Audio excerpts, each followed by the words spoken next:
Bonjour à tous les gars, bon j'espère que vous allez bien, que votre début d'année se déroule plutôt bien pour vous. Donc voilà, gros match aujourd'hui, hein, au Stade des Alpes. Gros match aujourd'hui, on accueille la JOCR. Voilà, la JOCR c'est offensivement, comme le coach le disait, de la dynamite. Voilà, c'est meilleure attaque du championnat, avec en moyenne 2 buts marqués par match. La JOCR qui se déplace chez nous au Stade des Alpes tout à l'heure à 15h. Voilà, petit rappel pour ceux qui ne le savent pas, ou pour ceux qui hésitent, il y a il y a un point de rassemblement à proximité de l'entrée du stade, où le bus de nos joueurs arrivera. L'arrivée du bus est prévue à 13h, donc le point de rendez-vous est prévu pour 12h30. Donc n'hésitez pas, hein, pour ceux qui hésitent à venir sur place. Après, évidemment, hein, les gestes barrières préconisés. Enfin voilà, au moins le port du masque pour le bien de tout le monde. Et puis pour pas avoir trop de problèmes avec qui que ce soit. Et puis pour le respect, voilà, pour le respect de tous ceux qui seront présents.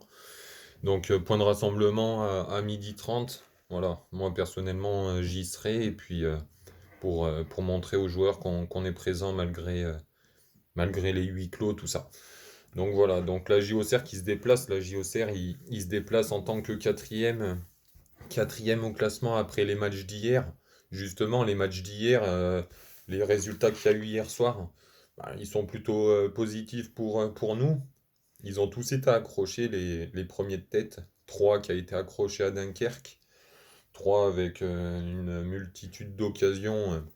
Ils n'ont pas réussi à scorer, donc ils ont fait 0-0 à Dunkerque. Paris FC aussi qui flanche un peu ces dernières semaines.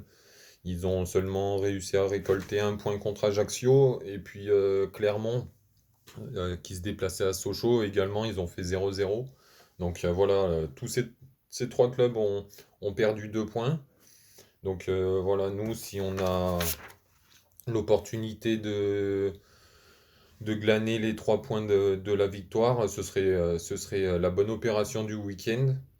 Et puis on va tout faire pour. Donc voilà, par contre, en face, comme je vous le disais, Auxerre, c'est offensivement la meilleure équipe du championnat. Défensivement, c'est loin d'être la première équipe. Mais voilà, surtout qu'à l'extérieur, c'est la septième meilleure formation. À l'extérieur, ils marquent quand même pas mal de buts aussi, loin de leur base. Avec 12 buts marqués, ils en concèdent aussi 11 en 8 matchs. Donc à l'extérieur, en 8 matchs, ils ont récolté, entre guillemets, seulement 12 points. Donc voilà, il y a moyen de les perturber. Et puis de toute façon, on connaît nos forces à nous, hein, pour les titiller un peu. Nous, à domicile, on est la meilleure team du championnat. Enfin, la deuxième actuellement. Avec 8 matchs joués et 22 points pris. On a gagné en 8 matchs, on a gagné 7 matchs. Et on a seulement concédé un match nul. 18 buts marqués en 8 matchs. C'est un peu plus de 2 buts marqués. Et on concède seulement 0,5 buts par match. On a concédé seulement 4 buts en 8 matchs. Donc à domicile, nous, en 8 matchs, on a récolté 22 points. Donc voilà, on est par rapport à l'équipe domicile, on est la deuxième meilleure équipe à domicile du championnat. Et puis eux, de leur côté, ils sont seulement septième. Voilà, à l'extérieur, eux, de leur côté, ils font, voilà, c'est tir groupé, ils font trois victoires, 3 nuls et 2 défaites. Donc autant vous dire que leur neuvième match à l'extérieur sera, enfin j'espère, un, un, 3 un troisième match défait.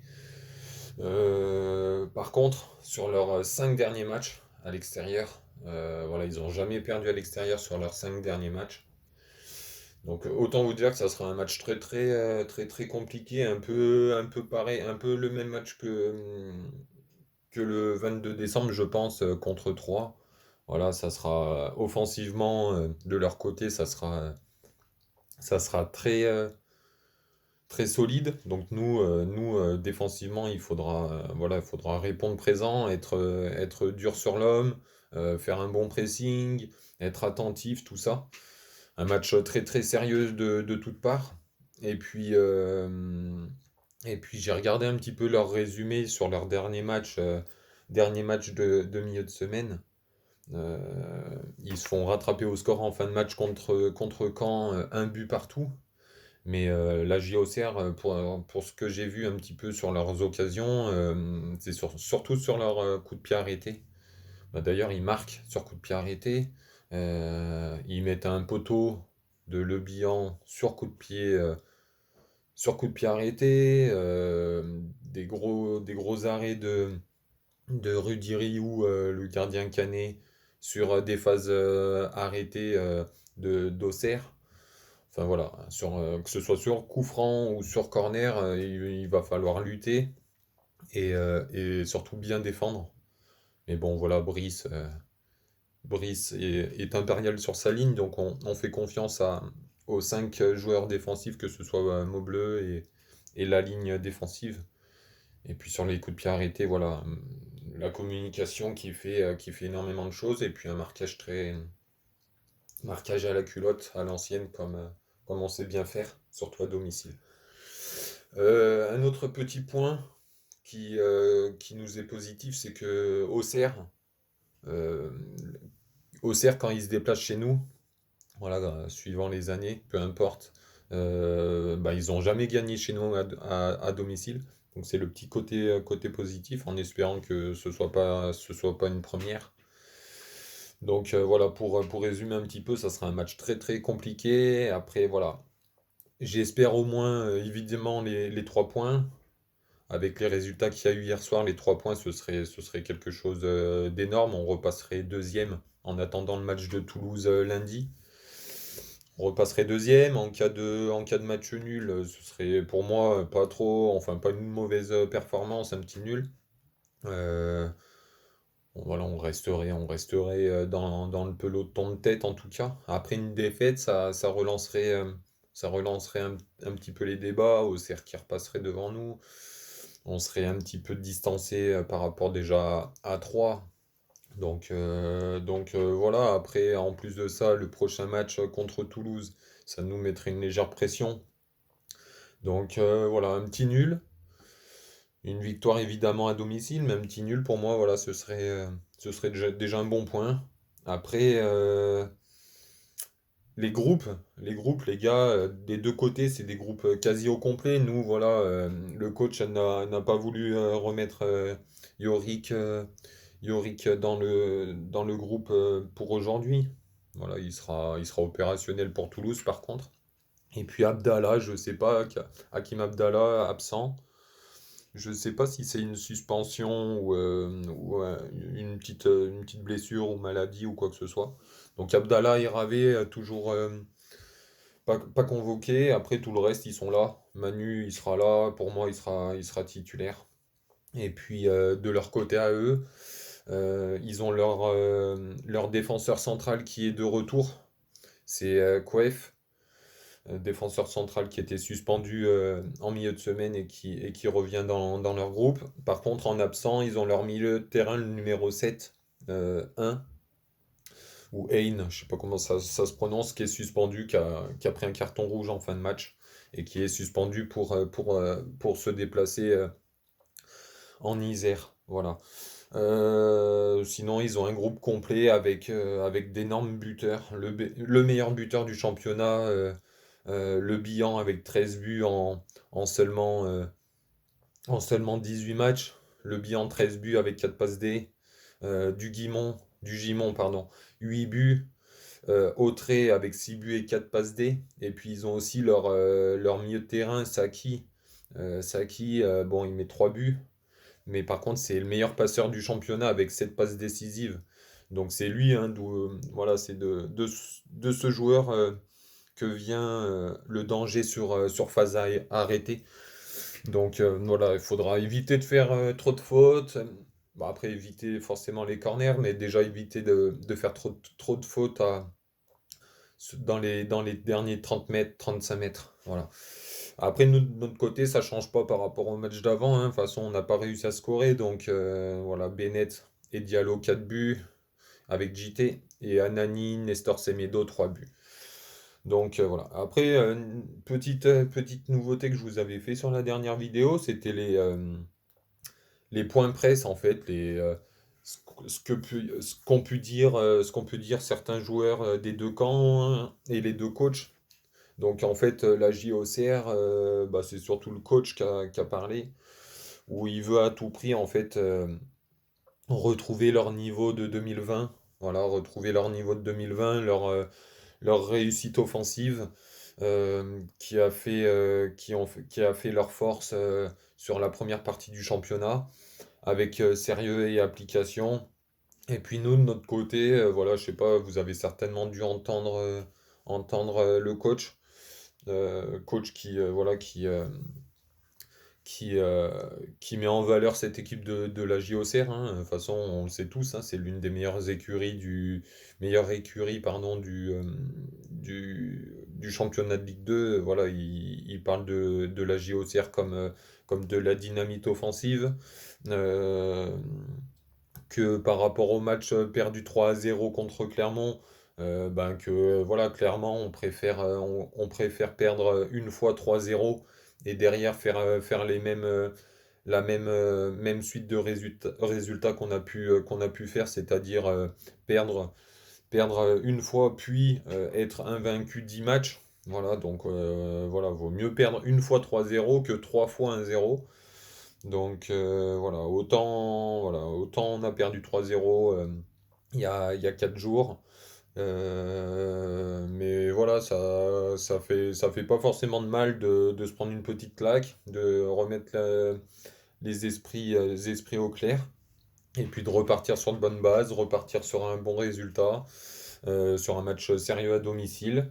Surtout que voilà, les joueurs, apparemment, Jordi Gaspard, pareil en conférence de presse, Jordi Gaspard a été prévenu par un des journalistes, je ne sais pas de quel média, il a appris justement qu'on allait être présent aux abords du stade bah, voilà, pour les accueillir, les féliciter, tout ça. Il n'était pas au courant, donc pour moi, ils sont pas au courant, les joueurs. Après, à voir s'il les prévient ou quoi que ce soit. Mais en tout cas, il n'était pas au courant. Il a été agréablement surpris. Et lui qui soulignait justement voilà, le manque